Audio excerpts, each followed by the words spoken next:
ओम शांति। आइए सभी मिलकर सुनते हैं कहानी शिव पार्वती का विवाह। यह कहानी है शिव और पार्वती की।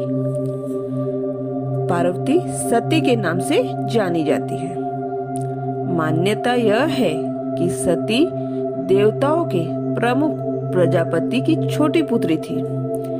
पिता के न चाहते हुए भी वह शिव से ही विवाह करना चाहती थी। राजा दक्ष ने अपनी पुत्री के विवाह के लिए एक भव्य आयोजन किया, जिसमें राजकुमारी को आमंत्रित राजकुमारों में से अपना वर चुनना था। राजा ने शिव को छोड़कर सभी देवताओं को चारों दिशाओं से राजकुमारों को निमंत्रण दिया।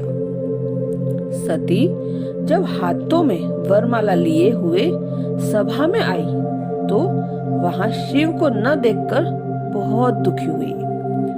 वो माला को हवा में फेंक शिव को पुकारा और आग्रह किया कि वह उस माला को स्वीकार करें। शिव जी ने उनकी पुकार सुन जयमाला को स्वीकार कर लिया।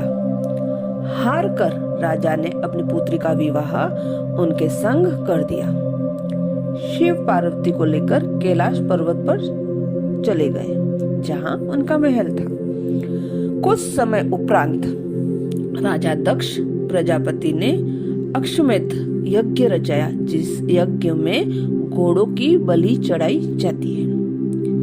बहुत से देवताओं को निमंत्रण दिया, परंतु शिव जी को नहीं दिया।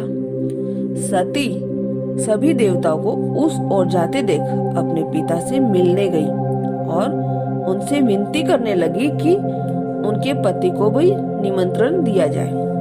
दक्ष ने पार्वती की बातों पर ध्यान नहीं दिया। सती उसी यज्ञ अग्नि में कूद गई और अपने को स्वाहा कर दिया। उसके बाद सती ने पर्वतराज हिमवन के यहाँ पार्वती के रूप में पुनः जन्म लिया और बाद में शिव जी से विवाह किया। इसलिए उन्हें हिमावती पार्वती देवी उमा अर्थात हिमालय की देवी के नाम से भी जाना जाता है। बताते हैं कि पार्वती जी बालपन से ही घोर तपस्या करने लगी थी, जिससे कि वह पुनः शिव जी को प्राप्त कर सके। अंत में शिव जी उनकी तपस्या से प्रसन्न हुए और उनकी इच्छा मान ली। प्रजापिता ब्रह्मा ने इस विवाह समारोह का आयोजन किया। विवाह में सभी प्रकार के लोगों को निमंत्रण दिया गया। देवता गण भी आए तो दानव भी आए। अंधे, बहरे, लूले, लंगड़े आदि सारे संसार के लोग इस विवाह समारोह में एकत्रित हुए। भावार्थ यही है कि आत्मा और परमात्मा के मिलन में सभी को भाग लेने का मौका दिया जाता है। शिव बाबा ने भी बाबा की मुरली में कई बार जिक्र किया है कि तुम ही पार्वतिया हो।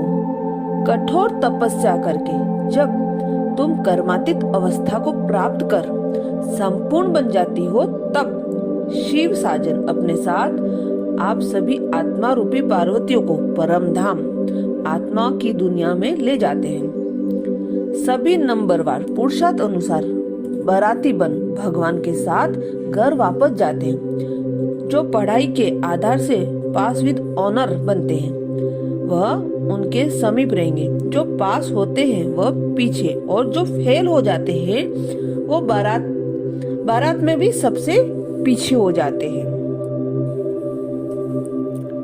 अगर आपको ये कहानी पसंद आई हो तो लाइक एंड सब्सक्राइब जरूर करिएगा। अच्छा, ओम शांति।